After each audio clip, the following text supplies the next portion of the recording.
Seorang anggota senior Hamas mengaku terkejut dengan langkah yang diambil Amerika Serikat dalam konflik di Gaza. Pasalnya, Washington mengirim ribuan tentara dan sepasang kapal induk ke Timur Tengah. Menurut Hamas, tindakan tersebut mengisyaratkan bahwa Amerika sudah masuk ke dalam pertempuran. Hal itu disampaikan Ali Barakeh, anggota kepemimpinan politik Hamas yang berbasis di Lebanon. Ia tak pernah menduga sebelumnya jika Amerika akan berbuat senekat ini. Menurut Ali, Hamas hanya memprediksi serangan balasan dari Israel tanpa campur tangan sekutunya. Namun kelompok militan tersebut tak punya pilihan selain menghadapi perlawanan Israel.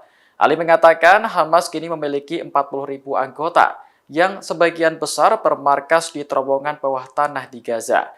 Kompleks bawah tanah tersebut juga memiliki persediaan yang cukup untuk berbulan-bulan. Diketahui Amerika Serikat telah menunjukkan kekuatan besar-besaran di Timur Tengah sejak perang Israel dan Hamas pecah pada 7 Oktober lalu. Negara itu mengirim sepasang kapal induk ke Mediterania serta sebuah kapal serbu amfibi yang berisi 2.000 marinir. Para pejabat Amerika mengatakan tindakan tersebut bertujuan untuk menghalangi pihak luar mengambil bagian dalam perang di Gaza.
Download Tribun X sekarang, menghadirkan lokal menjadi Indonesia.